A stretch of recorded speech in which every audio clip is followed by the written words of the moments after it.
And welcome to Ghost to Ghost. I'm looking forward to this 3 hours of your ghostly stories. And welcome to Ghost to Ghost. I'm looking forward to this 3 hours of your ghostly stories and a few surprises tossed in.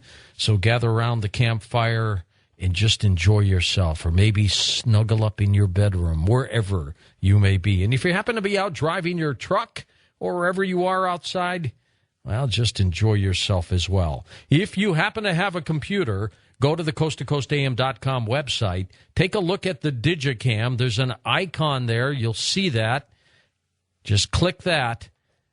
Guess who the producer is that is wearing a mask that I bought some time ago from the guy who made the Bigfoot hoax costume. You remember that? Well, he's got a company, and before I even knew he was the guy, I ordered this mask from him. It's one of the most hideous ones I've ever seen. Well, take a guess at who that is. It's not me, but there it is for you at the Digicam icon at coasttocoastam.com. Hey, you know, the Spielberg film Poltergeist was cursed with the deaths of cast members. And this isn't really an urban legend. It's interesting, and it's true. And the film The Exorcist was also plagued with problems, but that will be another story. Now, the unusual amount of deaths have occurred around 3 Poltergeist films, including 3 of the stars. These incidents have given way to rumors that the films were cursed because of their content. This seems a little silly, doesn't it? But there are always explanations to curses like this. Or are there?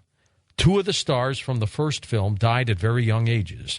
2 from the second film at not-so-young ages. 22-year-old Dominique Dunn, who played the older daughter Dana Freeling, died on November 4th, 1982, at Cedars-Sinai Medical Center in L.A. She had been choked into a coma by her boyfriend. And then 12-year-old Heather O'Rourke died of septic shock in 1988 at Children's Hospital in San Diego. What they thought was the flu turned out to be an obstruction of the bowel. Toxins entered her system. She died while undergoing surgery there. And then 60-year-old Julian Beck, who played the evil preacher Cain in the second film, he died of stomach cancer. Like Heather O'Rourke, he died during the period between filming and release. And then 53-year-old Will Sampson, who played Taylor in the second film, died in Houston, Texas, after receiving a heart-lung transplant 6 weeks earlier. Was it indeed a curse? Your phone calls, Ghost to Ghost, next on Coast to Coast AM. Hello, this is Dr. Morgus, of course, with a poem from my wonderful CD album entitled Hershey Rhymes. One of my favorite poems that I put together. And, of course, on the organ is my assistant, Chopsley. It's called Buried Alive.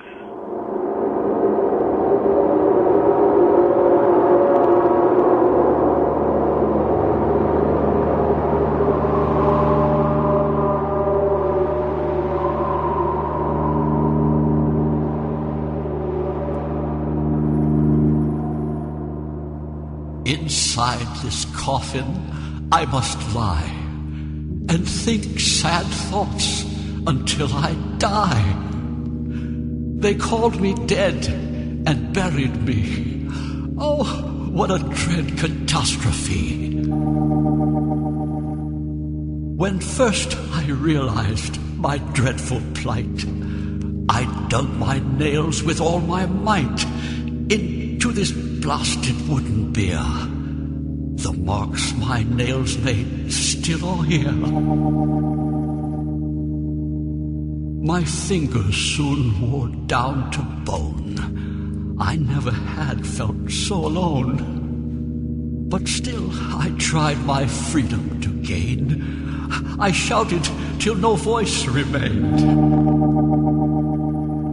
Once in a while from overhead, footsteps come to respect the dead. They whisper my name and call me dear.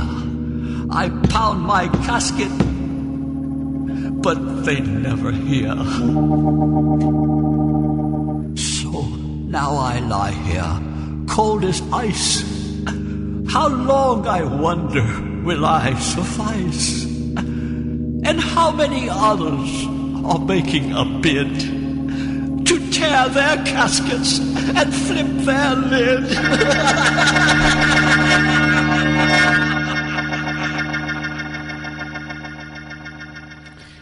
What is Halloween without Dr. Morgus, huh? His website, by the way, morgus.com, if you want more information on his scary stories. And what's Halloween without you? First-time caller Joseph in Shiprock, New Mexico. Joseph, you have the honor of being our first caller on Ghost to Ghost. How are you? George Noory. Good morning. Good morning. So what do you have for us, Joseph? Well, I moved to Shiprock, New Mexico about 2001, moved into a rental house. And maybe about 6 months into the living there, started having a lot of bad nightmares in the house, a lot of ghosts and monsters and, things that make me keep the light on in the house. And did you have nightmares in the other places you had lived, or just this one? Not as bad, not even close to this place. Okay. Me and the wife one morning were in the bedroom, and she had experiences in the house as well. We were talking about work and what we're going to do, and it looked like a white orb of light that you can see through transparent. Went from one corner of the room to the next corner of the room, and we looked at each other and said, "Did you just see that?"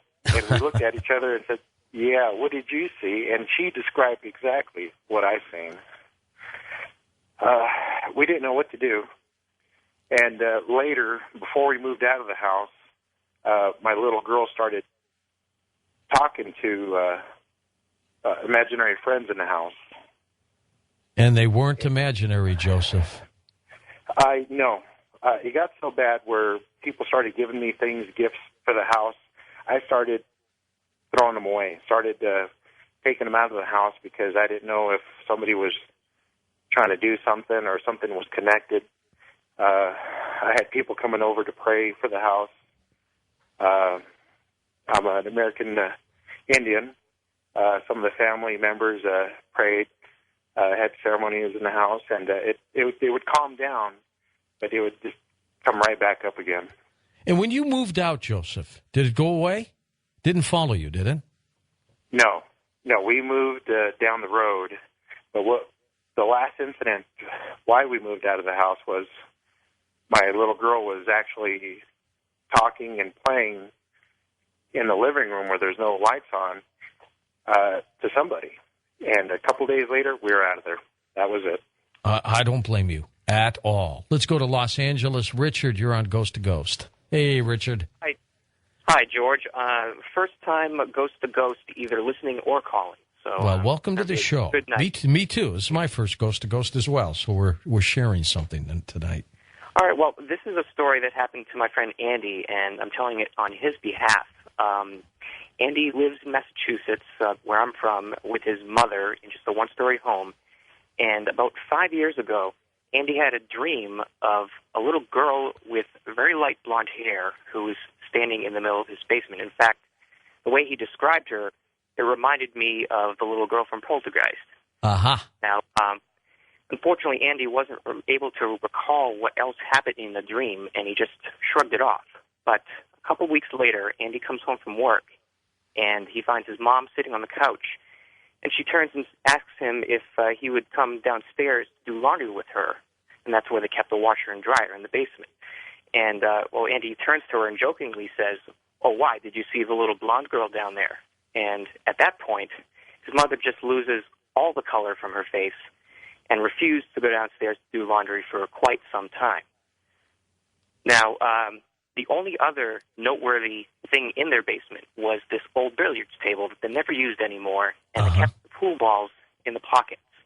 Well, Andy's watching TV one night with his girlfriend, and they hear the distinct sound of a rack of billiard balls being broken.